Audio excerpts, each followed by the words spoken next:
Ya, Sesuatu yang besar sedang terjadi. Ya, selamat malam pemirsa, selamat berjumpa kembali di acara yang pastinya akan merubahkan kehidupan Anda, New Life. Ya, apa kabar Anda pemirsa pada malam hari ini? Tentu saja kami berharap Anda dalam keadaan yang luar biasa, dahsyat, mantap, sebagaimana acara ini ada.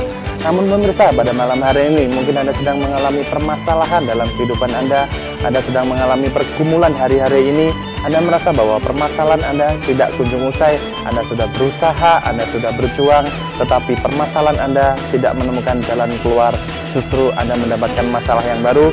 Bukan kebetulan Anda menyaksikan acara ini, karena acara ini ada untuk Anda.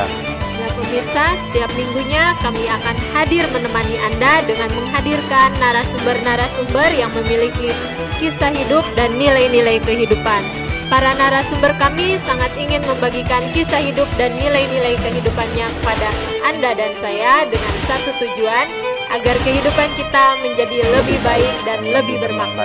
Ya pemirsa, acara ini kami kemas secara interaktif. Kami mohon partisipasi dari pemirsa.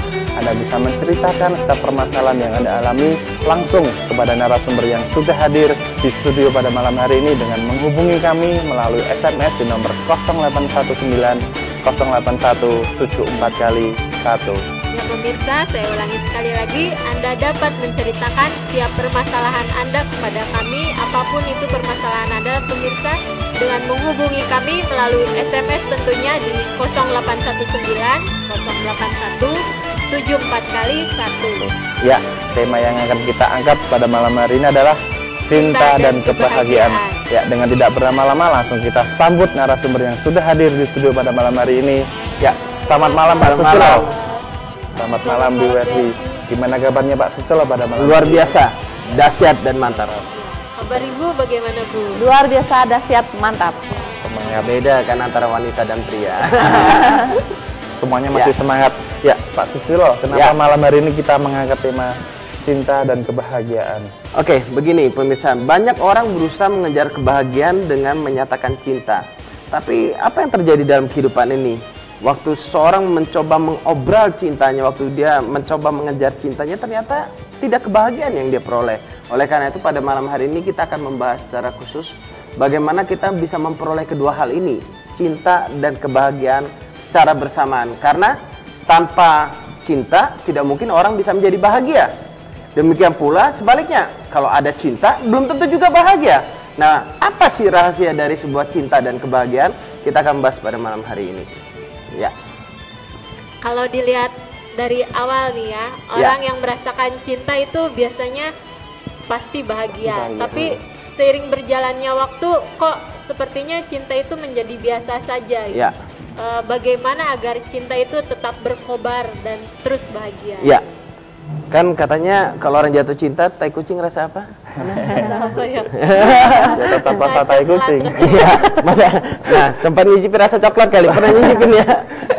Ya, bahkan ada orang berkata waktu orang jatuh cinta, tai kucing rasa coklat, pemirsa. Tapi saya mau katakan bahwa kebahagiaan di dalam bangun cinta itu tidak muncul dengan waktu yang singkat dan hanya sesaat.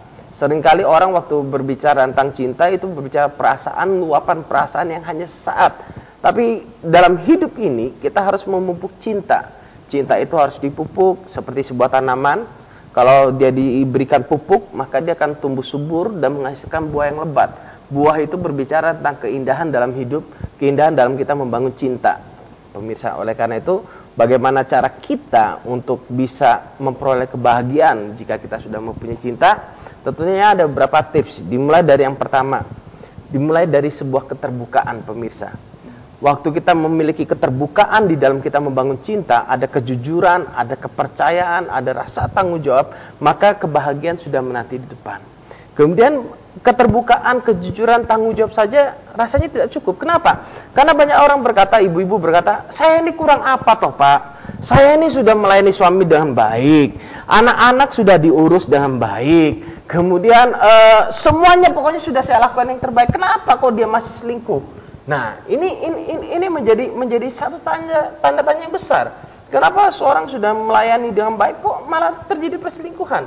Oleh karena itu sebenarnya yang kedua yang harus kita lakukan adalah membawa keluarga kita mendekat kepada Tuhan. Bukan hanya seperti yang tadi saya katakan keterbukaan awal dari sebuah pemulihan, tapi mendekat kepada Tuhan. Ini menjadi poin yang paling utama dalam rumah tangga kita. Tanpa kehadiran Tuhan, kita tidak akan pernah bisa merasakan kebahagiaan. Tapi kalau dengan kehadiran Tuhan dalam rumah tangga kita, ada kesusahan kita bisa bersyukur, ada masalah kita tetap kuat dan kita tetap solid karena ada tanggung jawab, ada cinta yang menyatukan kita, maka saya percaya cinta dan kebahagiaan akan datang. Tapi bukan hanya sampai di sana. Tips saya yang ketiga adalah mengenali kepribadian pasangan. Mengenali kepribadian pasangan ini nggak bisa dalam waktu 1, 2 hari, 3 hari, sebulan, tidak. Bahkan seringkali butuh waktu bertahun-tahun untuk kita bisa mengenali kepribadian pasangan kita. Yang di samping saya ini istri saya, pemirsa. Untuk saya mengenal dia butuh waktu bertahun-tahun. Kami pacaran 11,5 tahun. Wow. Tapi waktu memang bulan madu katanya sebulan aja madunya gitu kan. Tapi setelah waktu bulan madu itu lalu, setelah bulan madu itu berlalu, apa yang terjadi? Pertengkaran mulai muncul. Nah, di sanalah mulai terjadi pencocokan, mulai terjadi pengenalan. Di sana mengenali kepribadian, kebiasaan, karakter, pola pikir dan berbagai macam. Jadi mengenali kepribadian sangat penting dalam membangun sebuah kebahagiaan. Dan yang terakhir adalah komunikasi. Jika tanpa komunikasi, kita nggak akan pernah bisa memperoleh kebahagiaan di dalam bangun hubungan. Ya. Apakah sebaliknya kalau bisa enggak orang itu bahagia tapi tidak memiliki cinta, tidak mempunyai cinta? Orang itu bahagia tapi tidak memiliki cinta. Ya. Gimana bisa nggak bahagia tanpa cinta? Kalau menurut saya ya rasanya nggak bisa ya. Gimana kita mau bahagia kalau nggak ada cinta ya. Cinta itu mutlak banget ya. Dan kalau kita berbicara cinta kan udah cuma pasangan ya. Mungkin juga bisa dari teman, dari orang tua. Banyak lah yang bisa kita kalau ngomong bukan cinta. Bukan hanya gitu. lingkup, hanya pasangan saja ya. Lah, kan, Jadi maksudnya gini, tanpa menikah pun seseorang bisa bahagia. Bisa ya. Gitu loh. Jadi bukan harus mendapatkan pasangan kasih sayang dari lawan jenis, tapi dari orang tua itu mencukupkan tabung cinta kita. Kalau orang tanpa tabung cinta, saya pakai istilah tabung cinta, dalam diri kita ini ada tabung cinta yang harus dipenuhi semenjak kita kecil. Makanya anak-anak yang kurang merasakan kasih sayang, anak-anak yang diperlakukan waktu kecil kasar, anak-anak yang dalam tanda petik terbuang, kecenderungan mereka menjadi pemberontak. Kenapa? Kadang anak-anak tuh nakal bukan karena mereka nakal. Kadang anak-anak tuh nakal karena mereka butuh perhatian, butuh kasih sayang. Kenapa? Waktu mereka nakal, malah orang tuanya perhatikan. Walaupun sekalipun dan dipukul, tapi kan dapat perhatian, kasih sayang. Makanya itu yang dibutuhkan untuk memperoleh sebuah kebahagiaan. Tanpa kebahagiaan, tanpa cinta, nggak mungkin seorang bisa bahagia. Gitu. Iya nih. Jadi menurut Ibu atau Bapak nih, dari Ibu Ervi dulu mungkin ya, ukuran kebahagiaan dalam keluarga itu seperti apa sih, Bu? Iya. Kalau menurut saya ya ukuran kebahagiaan dalam keluarga itu di mana suatu keluarga itu ada damai sejahtera ya. Itu yang paling benar menurut saya ya.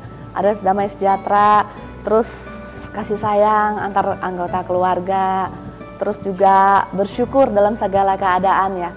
Apapun keadaan kita bersyukur, itu tuh sudah bahagia banget loh, nggak muluk-muluk lagi gitu loh. Terus juga di mana kita bisa membuat anggota keluarga kita itu bisa menjadi berarti bagi orang lain. Menurut saya itu ukuran kebahagiaan yang mutlak. Ya. Kalau menurut Pak Susilo nih, kalau saya sederhana, seorang suami yang bahagia adalah seorang suami yang bisa mengarahkan istri dan anaknya mendekat kepada Tuhan. Dan bisa membahagiakan istri dan anak itu merupakan sebuah kebahagiaan dari seorang suami. Tanpa bisa membahagiakan istri dan anak, saya rasa apa yang membuat suami itu bahagia ya? Kalau kita berbicara lebih kecil skopnya, kita berbicara tentang keluarga gitu kan ya.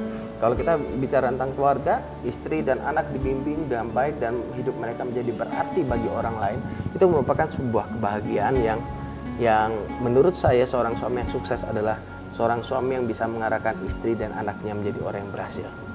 Ya. Kami ingatkan lagi buat pemirsa, Anda bisa menceritakan permasalahan yang Anda alami dengan menghubungi kami melalui SMS di nomor 0819-081-74 Ya, Pak Susilo, mungkin ketika orang mencintai kan pasti dengan tujuan pasti bahagia. Ya.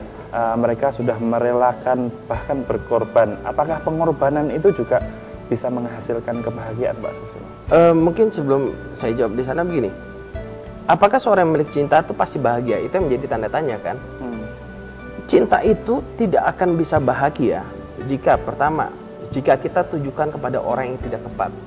Salah orang. Nah, misalkan sudah orang tersebut sudah punya istri, punya anak, kita mencintai, kita ngotot, pokoknya cinta saja. Maka itu salah sasaran, kurang tepat. Nah, kemudian cinta itu tidak akan bisa menjadi bahagia jika kita berikan pada waktu yang tidak tepat, gitu ya. Waktunya. Jadi dalam misalkan anak SMP sudah mau pacaran, sudah mau bercinta, ya itu waktunya tidak tepat sekali gitu. Jadi jangan dipaksakan. Cinta itu istilah saya seperti sebuah buah. Buah itu kalau dia tumbuh, pohon itu kalau dia tumbuh menghasilkan buah, buahnya itu tunggu waktunya matang, baru dipetik. Ada waktunya yang indah pada saat kita membangun kalau kita bicara tentang suami istri. Nah, kemudian tadi ditanyakan apakah waktu seorang memiliki cinta dia berkorban dan itu bisa membuat dia bahagia gitu kan ya, atau malah pengorbanan itu menyakitkan. Yang saya alami adalah begini, jika kita semuanya berdasarkan pada cinta, maka tidak ada pengorbanan yang menyakitkan. Kenapa? Misalkan dulu hidup seorang diri, kemudian menikah, otomatis hidup berdua. Sebagai kepala keluarga saya harus menyediakan makan untuk 2 orang. Kelihatannya kan pengorbanan dana, tapi bagi saya itu bukan sebuah pengorbanan, itu merupakan sebuah ungkapan cinta dan itu membuat saya bahagia. Bukan pengorbanan yang menyiksa saya. Misalkan dulu kalau misalkan masih sendiri, mau bebas, mau pulang jam berapa aja boleh. Tapi sekarang sudah punya istri, waduh aku harus pulang jam 6 lah karena istriku menunggu. Nah, itu bukan pengorbanan, itu merupakan sebuah